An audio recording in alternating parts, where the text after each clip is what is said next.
Axel Kaiser, lo mejor que podría pasarle a España es librarse de este gobierno cuanto antes. Hablamos sobre economía, populismo y otras cuestiones con este joven y liberal economista chileno, uno de los principales referentes de la actualidad en su país y en Hispanoamérica. Axel Kaiser, Santiago de Chile, 1981, es un abogado, profesor universitario, politólogo y escritor chileno-alemán liberal. Es doctor en filosofía por la Universidad de Heidelberg, ha sido profesor visitante en la Ober Institution de la Universidad de Stanford y es cofundador y presidente de la Fundación para el Progreso, uno de los centros de estudios liberales más influyentes de Iberoamérica. Es columnista habitual en los diarios Financiero y El Mercurio y autor de varios bestsellers. Acaba de publicar El Economista, Callejero. Nos recibe en el Hotel Wellington de Madrid para hablar sobre él y su visión de la economía. ¿Cómo ve un economista chileno la imagen de España desde fuera? Pésima. Lo único que salva a España es la Comunidad de Madrid, porque tiene a Isabel Díaz Ayuso. El gobierno nacional es totalmente opuesto a la filosofía del éxito. Es imposible que al país le vaya bien con ideas como la fijación de precios para controlar la inflación. ¿Cuáles considera los principales problemas de nuestra economía? La deuda es terrible. Se habla de deuda pública, pero es una deuda que contraen los políticos para que la paguen los ciudadanos con sus impuestos. No la van a pagar Pedro Sánchez, Pablo Iglesias o Irene Montero. La abonan los ciudadanos con sus impuestos o con la inflación. La inflación que paga ahora la eurozona es para cubrir el despilfarro espantoso que hicieron durante la pandemia. En muchos países cerraron la economía de manera absurda. Madrid tuvo una posición más precavida. Si se ve el balance del Banco Central Europeo, es una locura comprobar cómo se imprimió dinero para inyectar en las economías. Este gasto facilita que en Europa y Estados Unidos se cree la idea de un Estado benefactor sostenible. Hasta cierto punto, este sistema se ha mantenido en las últimas décadas, pero el crecimiento económico de la zona euro es muy malo. Ha sido muy débil desde que se creó el euro. ¿Tiene la culpa el gobierno de que crezca la inflación? Suiza no hizo expansión monetaria acompañada de gasto público y su inflación es muy baja. Lo mismo ocurre en Japón o en China. Cuando te dicen que la situación es culpa de Putin o de la pandemia, ¿por qué se explica entonces que estos países no tengan inflación descontrolada?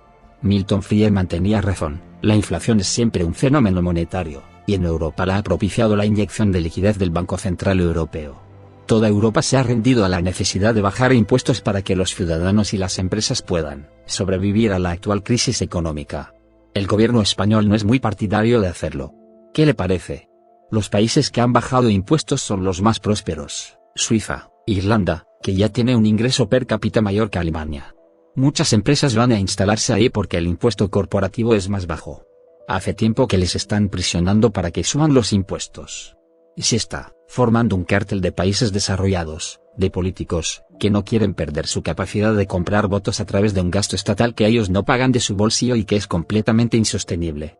Entonces presionan a los supuestos paraísos fiscales, que son lo mejor que nos puede pasar, porque la realidad es que, a diferencia del resto de países, no son infiernos tributarios.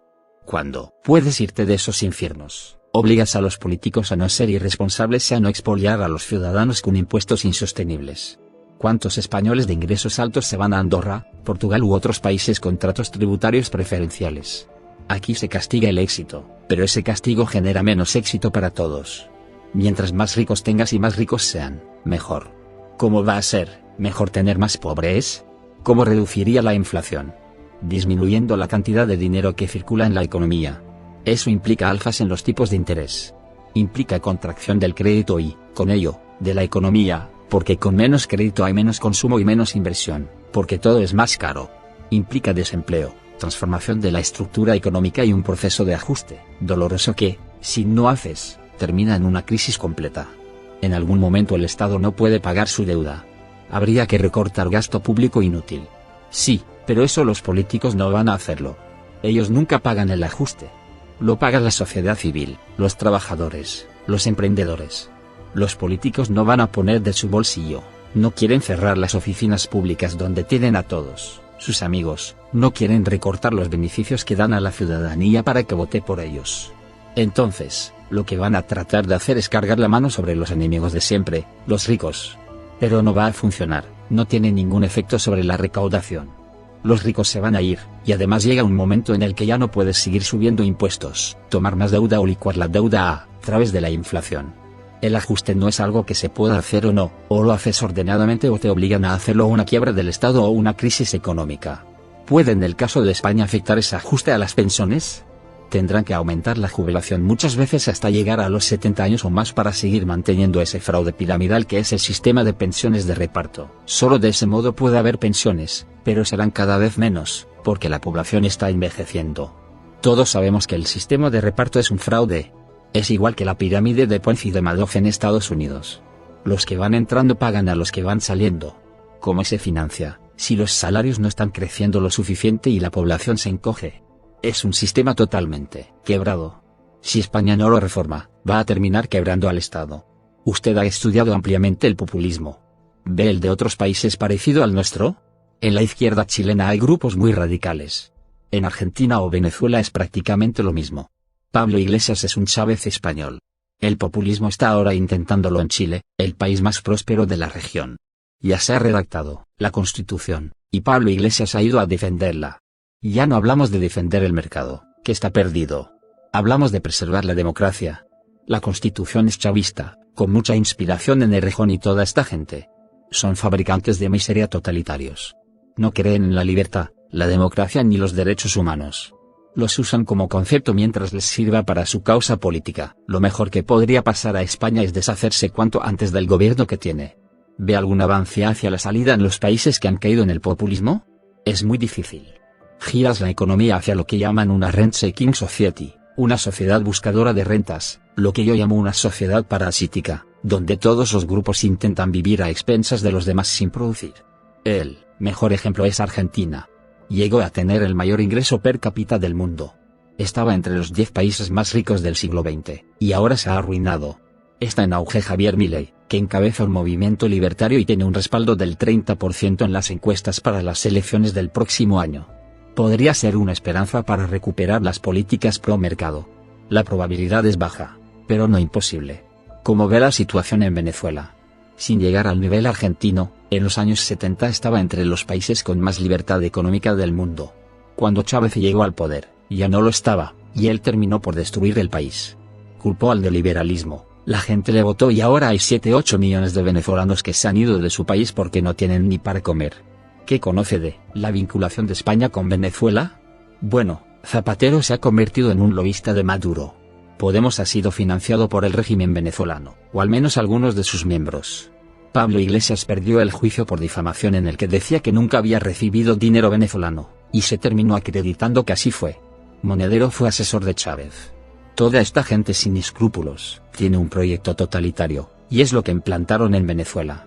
Como muchas veces no pueden hacerlo en Europa, nos utilizan a nosotros, en América Latina, para llevar a cabo y fomentar todas esas fantasías que tienen con la creación de supuestos mundos nuevos y revoluciones, pero ellos no pagan ningún coste. No veo a Iglesias y compañía viviendo en Caracas. Siempre ha habido intelectuales europeos que han soñado con un mundo nuevo donde se pueden hacer experimentos para restaurar el paraíso perdido. Más recientemente, en Estados Unidos ha sido una vergüenza como el Nobel Joseph Stiglitz ha apoyado a Chávez, Fidel Castro, Evo Morales o ahora Gabriel Boric. En el otro extremo de quienes critican el populismo, están quienes censuran el liberalismo extremo. Se plantea en términos de conflicto, pero el liberalismo no es una ideología, es una visión del mundo fundada en una conexión con la realidad. No es ideológico decir que, si los precios de las cosas suben mucho, a la gente le alcanza para comprar menos cosas. Los países más exitosos del mundo son los que tienen más libertad económica. Cuando dejas a la gente beneficiarse de su trabajo, trabaja más y crea más empleo. Uno de los mayores problemas que tiene España es la rigidez de su mercado de trabajo, también los impuestos, la ineficiencia y la rigidez regulatoria. Si España no estuviera en la Unión Europea y el euro, no sería mucho mejor que algunos países latinoamericanos. Es partidario de los subsidios para personas desfavorecidas, o esa cuestión se sale de su óptica liberal.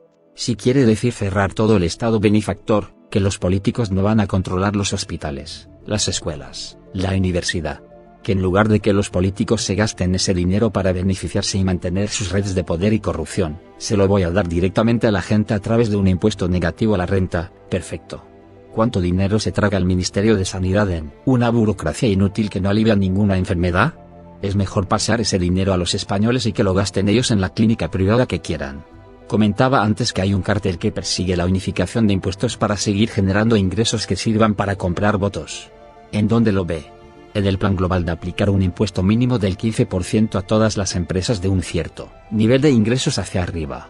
En el manejo de la pandemia, han salido varios estudios mostrando que las cuarentenas no tuvieron ningún efecto positivo sobre la reducción del virus, y que los costes fueron mucho mayores.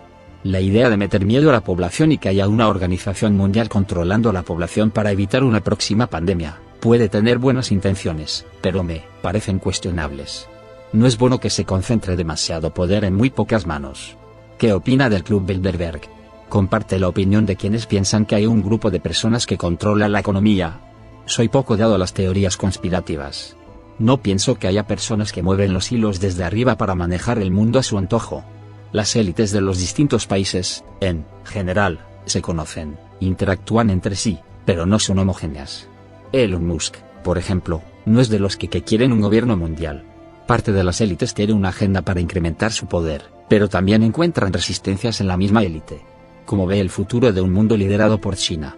Experimentamos un proceso de desglobalización en el que los bloques van a estar cada vez menos interconectados, con China por un lado y Europa y Estados Unidos por otro. Este proceso va a hacer un daño tremendo al crecimiento económico mundial y a la productividad. Va a dificultar el acceso a bienes baratos y a la innovación tecnológica. Las cadenas de suministro y producción van a ser más locales y más ineficientes. China va a seguir creciendo y va a ser un actor con el que vamos a tener que entendernos. Es el enemigo más formidable que Occidente ha conocido en su historia. Ojalá encontremos un equilibrio sano y constructivo y no entremos en tensiones. Tenemos que prepararnos para ese mundo más complejo que viene, y para lograrlo tenemos que ser más eficientes en nuestra economía, menos impuestos, menos regulaciones y menos promesas falsas.